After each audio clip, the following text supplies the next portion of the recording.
masih belum ada perkembangan apa-apa. Artinya bahwa kita tetap fokus kepada upaya peninjauan kembali yang sedang kita persiapkan. Sementara ini novum-novum apa yang akan kita pakai masih diskusi, masih mencari novum-novumnya dan pendapat-pendapat ahli. Oke, Bang, kemarin juga sempat rame ada konflik intern nih antara Bu Titin dengan tim Abang nih sebagai kuasa hukum Saka Tatal. Nah, Bu Titin lebih memilih Sudirman ternyata dibanding Saka Tatal. Seperti apa mungkin, Bang? Begini, Bu Titin itu dia berada di dalam dua kuasa. Pertama adalah kuasanya Sudirman, yang kedua adalah kuasanya Saka. Lah, ketika kita menerima kuasa, kita berdiskusi, makin hari makin banyak teman-teman pengacara yang mau bergabung di dalam Saka. Sampai hari ini berapa jumlahnya juga makin terus bertambah. Akhirnya pendapatnya juga masing-masing kan semakin berbeda-beda. Nah, ketika kita meminta keterangan dari Saka Tatal bahwa apa sih yang mengakibatkan Saka Tatal ini masuk penjara, artinya menjadi tersangka. Lalu Saka Tatal bilang, dari keterangan Sudirman lah yang ngomong bahwa dia terlibat pada malam itu. Nah, sementara yang memberatkan adalah Saka Tatal, adalah Sudirman, di mana Bu Titin adalah sebagai pengacara Sudirman. Takutnya di sini adalah conflict of interest. Artinya, ya kan, kalau dua-duanya dipegang Bu Titin bagaimana? Gitu loh. Nah, pendapat teman-teman tuh seperti itu. Yang namanya kan perbedaan akhirnya jadi rancu lah malam itu. Ya kan, begini ya kan. Farhat ya kan yang melaporkan si Sudirman, Bu Titin keberatan. Ya, pendapat itu akhirnya meledak lah malam itu.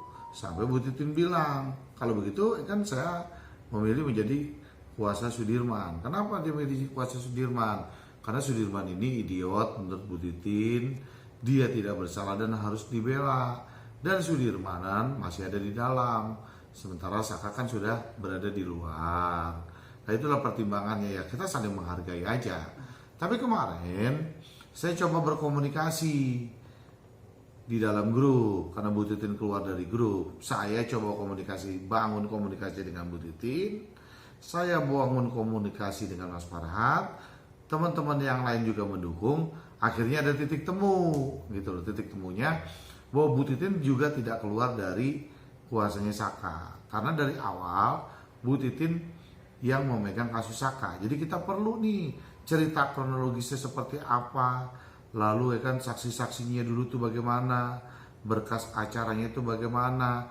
Lah, kita tuh butuh Bu Titin. Nah, makanya kita bilang, cobalah berdamai antara Mas Farhat dengan Bu Titin. Alhamdulillah kemarin kita pertemukan di daerah Menteng, dia sudah berdamai dan Bu Titin sekarang sudah masuk di dalam grup kita lagi. Jadi selama ini yang dikabarkan tidak ada perselisihan gitu ya Bang ya? Ya, awalnya ada lah ya, biasalah kalau pengacara banyak kumpul kan saling keluarkan pendapat. Ya kan, sana pendapatnya begini, sini pendapatnya begini, terjadi gesekan, terjadi saling keras-kerasan, ya biasalah. Tapi kan prinsipnya satu, ya kan, fokus kita adalah bagaimana upaya PK Saka. Dan Bu Titin juga fokusnya bagaimana upaya PK Sudirman. Ya udah, fokusnya itu aja.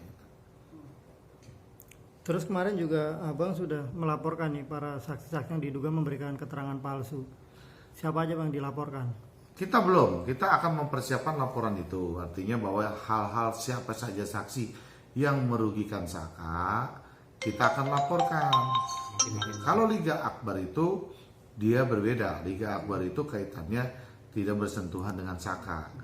Jadi dalam BAP berkas pemeriksaannya pun juga tidak berkaitan dengan Saka, dan Saka tidak kenal dengan Liga Akbar ataupun Liga Akbar kenal dengan Saka. Jadi dia di luar daripada itu. Kita tidak saling bersentuhan BAP-nya. Bang, kemarin mempolisikan ya Bang ya? Kenapa? Artinya ada rencana untuk mempolisikan kan? Ada, kan beberapa keterangan yang merugikan Saka, kan merugikan klien kita akan kita laporkan. Gitu. Bang, kemarin juga sempat bertemu dengan Saka terus ibunya di Cirebon, Bang. Seperti apa Bang semakin meyakini bahwa Saka adalah korban salah tangkap atau seperti apa? Yakin, artinya bahwa kita tanya, Bu, ibu yakin anak ibu nggak bersalah? Sangat yakin. Karena itu malam memang Saka berada di rumah dan ibunya meyakinkan.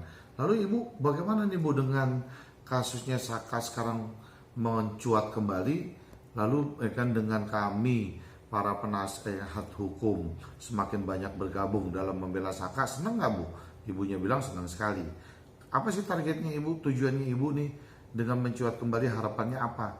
Ibunya bilang bahwa dia ingin terjadi pemulihan untuk Saka. Karena kenapa?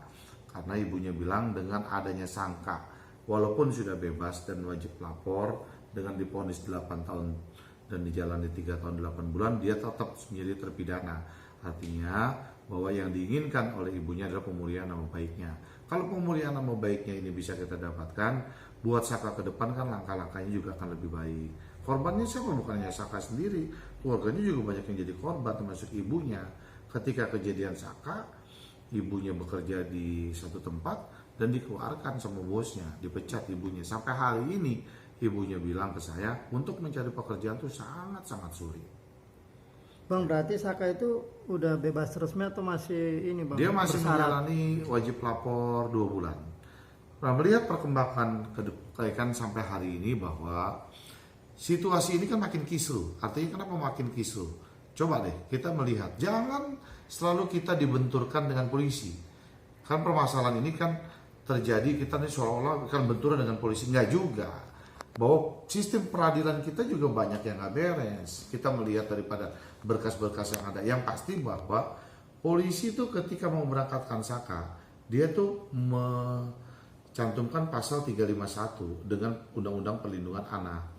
Artinya bahwa polisi tidak memberangkatkan pada 340, yaitu adalah pembunuhan berencana. Cuman peradilan kita memutuskan Saka dengan pembunuhan berencana. Satu contoh begini, misalkan di dalam banding itu Bu Titin pada tanggal 26 Oktober dia memberikan satu memori banding.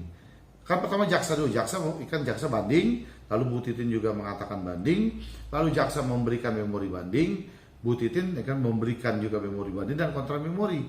Tapi itu kita melihat bahwa yang diberikan oleh Bu Titin ke pengadilan terregister, tapi nyatanya bahwa memori banding dengan kontra memorinya Bu Titin itu tidak diberangkatkan oleh pengadilan kita, sehingga dalam putusan pengadilan tingkat tinggi di situ jelas dituliskan bahwa penasihat hukum tidak memberikan memori banding atau kontra memori. Tapi sebenarnya dokumen kita Bu Titin jelas memberikan memori dan kontra memori. Ini konspirasi apa yang terjadi? Kita nggak ngerti konspirasi apa yang terjadi. Oke lah, karena kemarin yang seperti diutarakan oleh Saka bahwa terjadi unsur penekanan, unsur ini dari pihak kepolisian, tapi jelas dari bahwa itu sudah berangkat. Nah, di dalam sistem peradilan kita sendiri aja nyatanya seperti itu. Tapi dari peradilan sendiri ada pernyataan bahwa Saka mengiyakan nggak Bang dalam sidang itu Bang, bahwa memutuskan itu? Artinya dia gini loh, saya sepakat artinya bahwa landasan dasar kita adalah BAP. Cuman kan majelis juga bisa mengesampingkan BAP dengan melihat fakta-fakta daripada pengadilan itu sendiri. Pada saat sidangnya itu seperti apa? Coba deh dikesampingkan. Nah, Saka juga udah mengatakan bahwa malam itu dia nggak ada di tempat. Dia nggak berada di tempat. Bahkan dia bilang ada saksi pun juga, si Irfan, motornya rusak, dia antar ke bengkel, jam berapa gitu ke bengkel, terus di tengah jalan dia di flyover, dia lihat ada polisi, dia balik belok kanan karena dia nggak pakai helm, dia lewat jalan-jalan kampung. Hakimnya katanya Saka malah marah. Hakimnya bilang mana ada katanya, bengkel malam-malam. Ya, padahal kita tahu kan bengkel di kampung kan sesama teman mereka bisa saling teleponan, motor gua rusak, gua ke bengkel lu. Nah, bengkel yang punya bengkel pun juga bersaksi bahwa Saka itu malam ada di sana. Terus Sadikun, terus Jaka, ada 8 orang lah dari sana dan itu sudah diutarakan semuanya. Ya cuman putusannya tetap disangkakan sebagai pembunuhan berencana.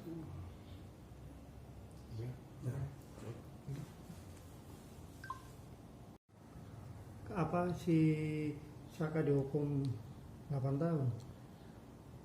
Ya dengan putusan pengadilan tinggi bahwa Saka tetap dijatuhi hukuman 8 tahun, akhirnya Bu Titin melakukan upaya kasasi, dan kasasi hasilnya pun juga sama, menguatkan putusan pengadilan tingkat negeri dengan tingkat tinggi 8 tahun. Jadi segala upaya sudah dilakukan oleh Bu Titin, dari mulai hulu ke hilir semua upaya sudah dilaporkan, termasuk misalkan penganiayaan terhadap Saka sudah dilaporkan ke Propam, lalu tindakan hakim sudah dilaporkan Komisi Yudisial, termasuk Komnas HAM pun juga sudah dilaporkan. Cuman menurut Bu Titin bahwa semua apa yang dilaporkan berjalan.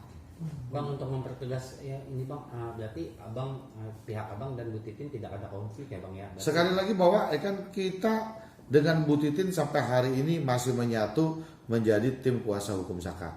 Jadi kita tegaskan bahwa tidak ada kan konflik lagi antara kita semua dengan teman-teman di dalam satu grup tim kuasa hukum pembelaan Saka, nggak ada itu.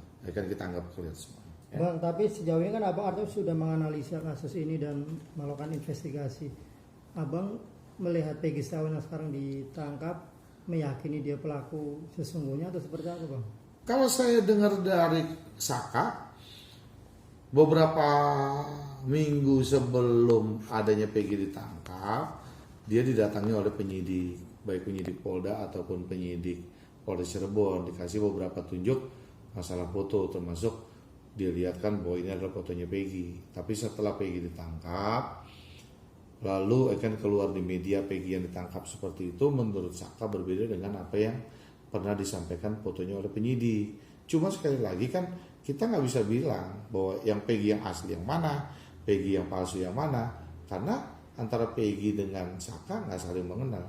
Jadi kita bingung bahwa ini Peggy yang asli, Peggy yang palsu yang mana, kita nggak tahu. Tapi yang jelas Peggy pada saat diperlihatkan foto Peggy itu si Saka beda dengan yang sekarang ditangkap ya. Ya, itu keterangan Saka bahwa foto yang ditunjukkan ke dia pada saat beberapa minggu itu dengan Peggy yang ditangkap di Polda Jabar itu berbeda, kata Saka. Nah, yang Saka lihat Peggy siapa yang ditunjukkan oleh polisi? Ya orangnya mungkin lebih putih atau apa gitu Saka bilang, terus lebih dia bisa bedain lah kata Saka, dari hidungnya, terus dari dagunya, dari apa kata Saka dia bisa bedakan katanya. Orang Cirebon juga kata Nggak Saka. tahu Saka. Maksudnya ada apa salah satu anak orang penting juga atau yang sekarang rame itu? Nggak tahu, Saka nggak tahu. Tapi Saka melihat nggak yang sekarang viral banyak tuh Peggy kan pada muncul. Nah, Saka salah satunya melihat nggak yang foto ditunjukkan oleh pihak polisi itu? Oh, saya belum tanya itu lagi. Ya kan belum tanya itu lagi sama Saka. Nanti saya tanyakan. Iya. Ya kan banyak tuh yang beredar sekarang di media sosial, apa sosok-sosok Peggy yang klarifikasi. Nah, apakah Saka melihat itu sama persis yang ketika salah. Belum tahu. Saya belum tahu. Yang pasti bahwa foto malam itu yang ditunjukkan dengan Peggy yang ditangkap itu berbeda, itu aja yang saya tahu. Ya. Tapi Saka sendiri tidak mengenal gitu ya Bang. Dari si Saka itu tidak mengenal seluk-beluk dari keluarga Vina juga Dengan Vina Saka tidak kenal, dengan Eki Saka tidak kenal, dengan Liga Saka tidak kenal. Jadi Saka nggak kenal. Cuman dengan pelaku terpidana karena mereka tinggalnya satu kampung ya saling mengenal, tapi nggak bergaul, artinya begitu. Cuman saling tahu aja. Bang, saya pengen membahas sedikit nih soal di peradilan itu, di pengadilan itu dinyatakan ini nggak Bang, bahwa si Saka itu mendatangani BAP yang isinya bahwa dia itu melakukan pembunuhan berencana nggak Bang sebenarnya?